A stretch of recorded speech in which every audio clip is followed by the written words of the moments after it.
Okay, I'd like to thank you for joining me today. My name is Christopher Dawes, and I'm with the IBM Forms team, and I wanted to demonstrate how to create a dynamic role assignment. So I have a sample form, and what I'm going to do here is create a purchase order request. And the purchase order is going to have to be reviewed by the manager and then potentially by somebody else after that. But what we want to do is we want to dynamically assign the manager based on who the person is that's filling out the form.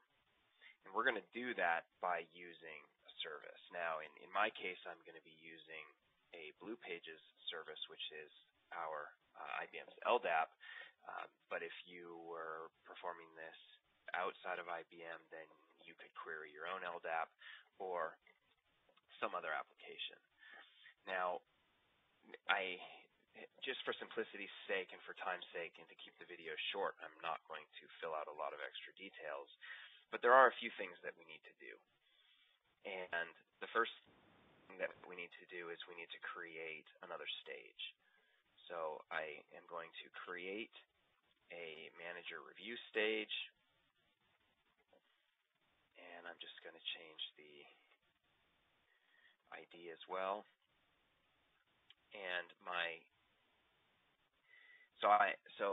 what I'm going to do here is when the user clicks submit, I want to move the record to the manager review stage.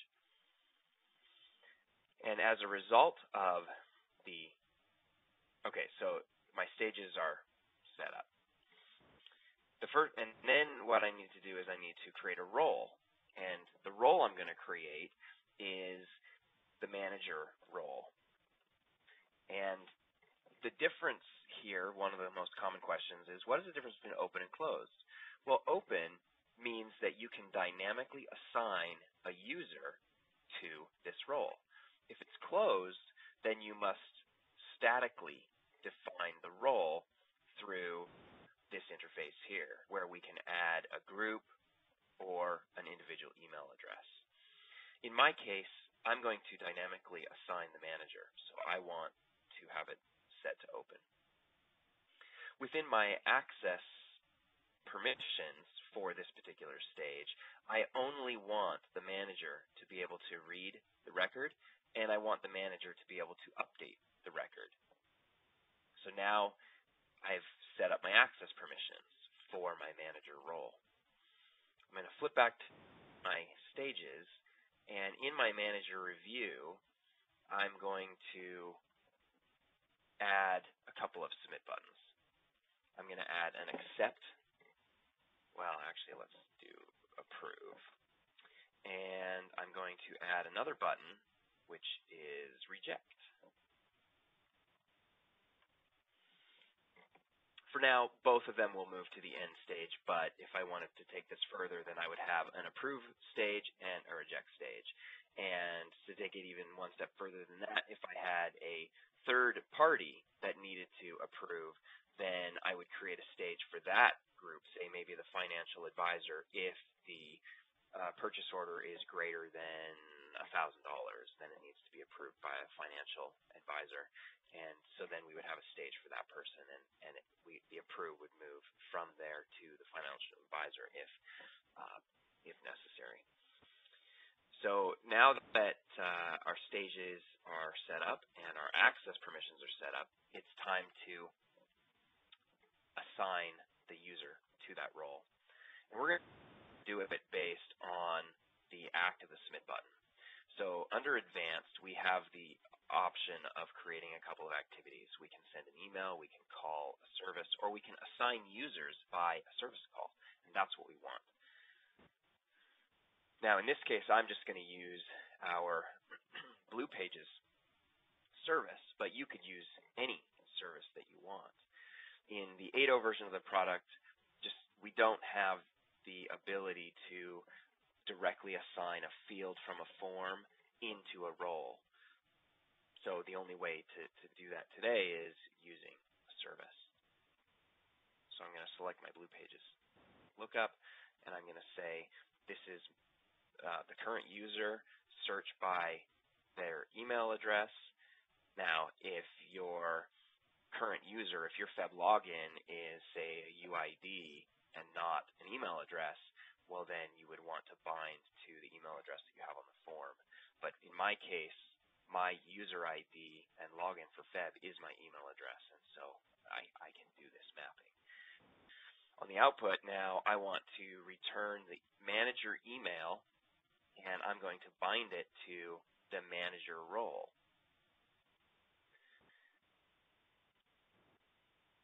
Now that I have dynamically assigned the manager to the manager role, I can send an email to that person, and I can just select roles, manager. So now everybody who exists in the manager role will get this email.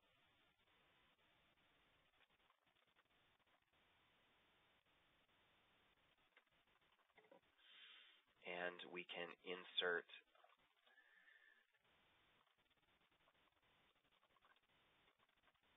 a link to the form by selecting the insert item, link to this form. So now when the user logs into this application and fills out a form and clicks submit, we will dynamically assign their manager to the manager review role, and then we will send an email to their manager with a link to the form for them to take action. So that is the basic premise of how to set up a simple multi-stage workflow with a custom role and then to dynamically assign a member to be a part of that role. There's another step here and maybe a further complication or a more complex task that I would like to walk us through.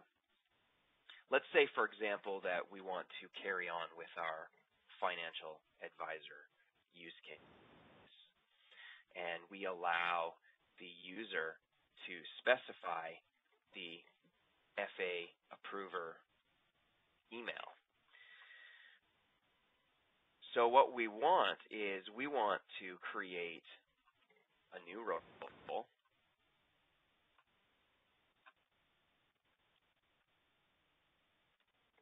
and we're going to make it open, and then we're going to create a new stage, and it's going to be our FA review.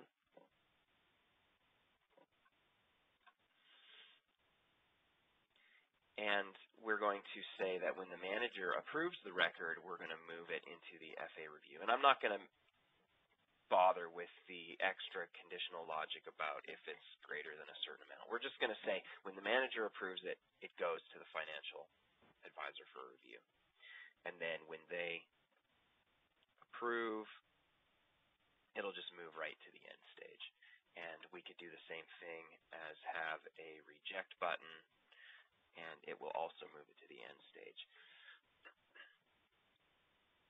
Now, in this particular case, we want to dynamically assign the user defined in the FA email address to the FA role. Now, if you recall what I said earlier, we can't just link a field on the form to a role. We have to do it with a service call. So how can we solve this problem? Well, one way of doing it is to perform a search on this particular record in the database and then return the FA email address. So how do we do that in practice? We need to add a field to our form, which is going to store the UID for this particular record. And we have a JavaScript function that we can call here, and it's so we're going to set the value of this field on the form load, and it's bo.getDataID. Okay. Now, we can hide this field. And I'm just going to preview the form just to make sure that I got my syntax correct. So here we can see that the purchase order loaded and my UID was loaded correctly.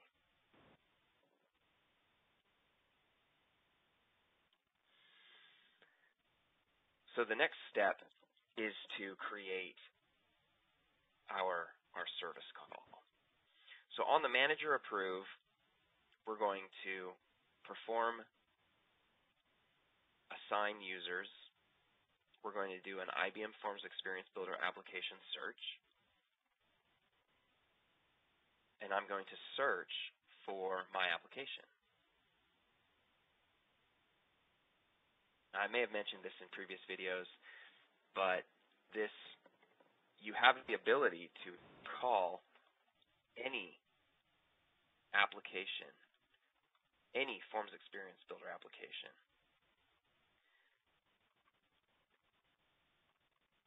Now this does apply the rules and access permissions, so if you don't have access to the application, it won't show up in this list. And then there are a bunch of different operations that you can perform, things like search, which will return you a set of records based on the record or the search criteria. Retrieve returns one record based on the search criteria. You can update records. You can create new records. You can delete records. And all of that is based on the access permissions. In this particular case, I only want to retrieve one record, so I'm going to select Retrieve. And on my inputs, I'm going to bind my UID field from the form to the Retrieve by Unique Identifier in the database. So the reason this works is because the form has already been submitted, which means that UID and that record already exists in the database. So we're just querying the database for the record by this UID to get at the FA email address. And once we get the FA email address, we can bind it to the FA member role. And then we could create an email to send an email to that group. But that is how we can take a field from the form and assign it to a member role, keeping in mind that the form must already exist in the database. So we will have already populated the FA email at the time that we submit the record. So when the manager goes to approve it, the FA email is already populated and that data already resides in the database so that we can query it. If you don't want to show the UID field, there are a couple of different ways you can hide it. One, you could set up a rule, or the other thing you could do is just in JavaScript, you could say item.set visible false, and that will hide the field so that the UID is not visible when we render the form. That concludes my presentation today. Thank you very much.